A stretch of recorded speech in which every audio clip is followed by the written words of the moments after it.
ఆంధ్రప్రదేశ్లో ఓ కన్సల్టెన్సీకి సంబంధించిన కేసు దర్యాప్తు నేపథ్యంలో పోలీసుల తీరుపై తీవ్రమైన ఆరోపణలు వ్యక్తమవుతున్నాయి. బాధితురాలిగా చెబుతున్న సౌజన్య విచారణ పేరుతో పోలీసులు లంచం డిమాండ్ చేశారని, అధికార దుర్వినియోగానికి పాల్పడారని ఆరోపణలు ఉన్నాయి. ఈ వ్యవహారంపై న్యాయస్థానాన్ని ఆశ్రయించినట్లుగా తెలుస్తోంది. అలాగే తన తరపున వాదిస్తున్న న్యాయవాదులను కూడా బెదిరించారని ఆరోపణలు చేశారు. సంబంధించి ఆంధ్రప్రదేశ్ రాష్ట్రంలో పోలీసులు రాక్షసులాగా వ్యవహరించి చట్టాన్ని ధిక్కరించి వాళ్ళు ఒక మహిళని చూడకుండా తప్పుడు కేసులు పెట్టి 25 లక్షల రూపాయలు లంచం అడుగుతూ అర్ధరాత్రి పూట రావాలి అని చెప్పని ఇబ్బందికరంగా మాట్లాడుతూ ఇదేమని అడిగితే గనక సివిల్ డ్రెస్ లో ఆఫీసుల మీదకి వచ్చి దౌర్జన్యంగా ల్యాప్టాప్లు అదేవిధంగా ఫోన్స్ ఎత్తుకుపోవడం జరిగింది. అంతేకాకుండా నాకు టెక్స్ట్ ద్వారా ప్లీజ్ ఆస్క్ యువర్ క్లయింట్ ఇతర కేసు అని చెప్పి నాతో బేరసారాలు అనేది నడిపించడం జరిగింది. ఎందుకు అని అంటే కనుక నేను హైకోర్టులో కేసు వేయడం జరిగింది. సో ఆ కేసు వాళ్ళకి ఇబ్బందికరంగా ఉంటుంది కాబట్టి మీ క్లయింట్ విత్డ్రా చేసుకోండి అని చెప్పని నాతో మాట్లాడడం జరిగింది. ఒక ప్రేమికులు అర్ధరాత్రి ఏ విధంగా అయితే మాట్లాడతారో అర్ధరాత్రి పూట నాతో చాటింగ్ నడిపించడం జరిగింది.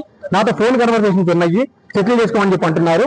కాదు కూడదు అని అంటే కనుక తప్పుడు వార్తల్ని పేపర్లో ప్రచురించి సైకలాజికల్ గా హింసించి వాళ్ళ యొక్క భర్త, పిల్లలు, కుటుంబ సభ్యులు, ఎంప్లాయీస్ ని ఇబ్బంది పెట్టి వాళ్ళకి కావాల్సినటువంటి డబ్బుల్ని దోచుకుని బలవంతంగా వసూలు చేసుకునేటువంటి ప్రక్రియకి Vijayawada cyber crimes ACP Bhanuprakash Reddy, CI Dera Satyanarayana ఈ యొక్క పనులు అనేది ఇల్లీగల్ యాక్షన్ చేయడం జరుగుతుంది.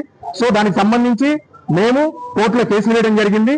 దానికి సంబంధించి వివరణ ఇవ్వడానికి ఆంధ్రప్రదేశ్ రాష్ట్రంలో ఏ విధంగా దౌర్జన్యకాండ పోలీసు రూపంలో జరుగుతుందని చెప్పి తెలియజేయడానికి ఈ యొక్క వేదిక ద్వారా ఈ యొక్క ప్రశ్న పెట్టడం జరిగింది.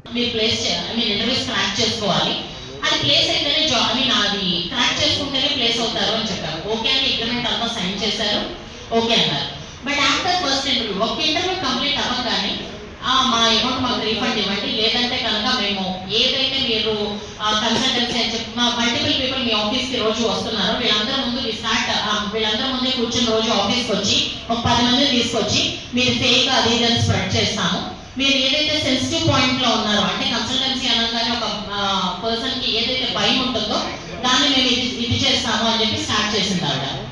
దాంతో పాటు ఆవిడ చెప్పిన ఇంకో పాయింట్ ఏంటంటే నాకు వెనకమాల సైబర్ నేను ఊరికే మాటలో చెప్పట్లేదండి, దీనికి సీసీ ఫుటేజ్ రికార్డింగ్, ఆవిడ నాతో మాట్లాడిన కాల్ రికార్డింగ్ ప్రతిదీ నేను ఆల్రెడీ కోర్టుకి సబ్మిట్ చేశాను.